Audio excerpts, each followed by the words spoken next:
I want to welcome Oksana Markarova, Ukraine's ambassador to the United States. Ambassador, thank you so much for joining us. We'll get to President Biden's historic visit, meeting with President Zelensky. But we just had a report about the Wagner Group, a private Russian military company serving as mercenaries in the war. We talked to a defector who said that fighters are thrown into the front lines like, quote, meat, and who witnessed executions for some who refused to fight. He also said that he believes the Wagner Group is committing war crimes. Are they? Well, it's all Russians on Ukrainian territory committing war crimes, whether it's Wagner Group or the armed formations of the Russian Federation.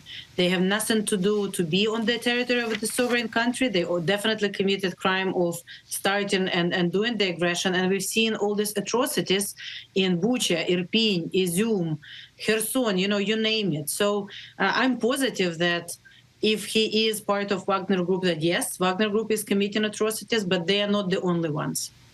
That secret trip by President Biden to stand side by side with President Zelensky in Kyiv comes just days before the one-year mark in this war. You tweeted this image of the U.S. and Ukrainian flags in the shape of a heart. How significant is what happened today?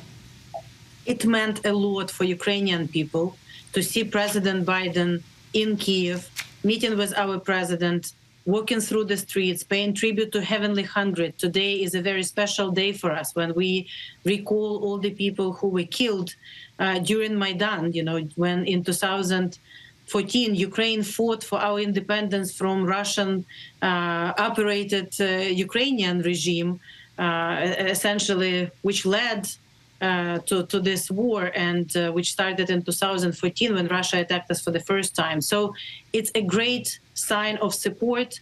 It's a very brave move of American president, and we really appreciate and value it. The White House did alert Russia to Biden's visit ahead of time, but you could still hear air sirens as the two leaders walked through the Capitol. Talk a little bit about the threat of attack that Ukrainians live under each and every day. Every day, the missiles fall in any places, whether it's hospital or residential area, the energy infrastructure is destroyed.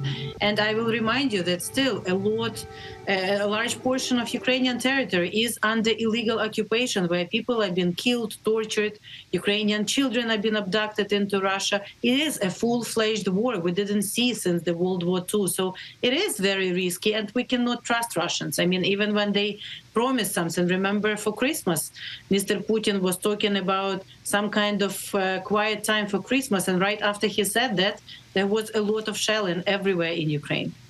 President Biden called Russian President Vladimir Putin, quote, dead wrong to think that Russia could outlast Ukraine and your Western allies. Putin delivers his State of the Nation address tomorrow. What do you think that his message might be, and do you think that he'll respond likely directly to Biden's visit? Well, frankly, we do not care, and I think it's about time to stop thinking what he will say and focus on what we together not only will say but do. So today's visit was a great visit to discuss weapons, to discuss security assistance, to discuss financial assistance, to discuss more strong sanctions, everything that we have to do together in order to win together and in order to get to just peace together. You were a guest, of course, of Dr. Jill Biden at last year's State of the Union address, as well as this year's. Some noted that the attention the war received, both in the president's remarks and from lawmakers in the chamber, was less pronounced this year. Are you concerned about dwindling support? Absolutely not. I think, the first address was on the 6th day of this aggression, when President Biden needed to explain to American people what is it about and why it is important for all of us. This year it is different. American people do support this fight because American people understand how important it is for everyone who believes in the same values of freedom, democracy, the sacredness of our homes. So I think President Biden has been very clear in his message in this year's State of the Union that United States is with us. It no longer requires explanations. We are together. American people support us. We just have to stay the course and do a little bit more to finish this job and win while this fight is still in Ukraine.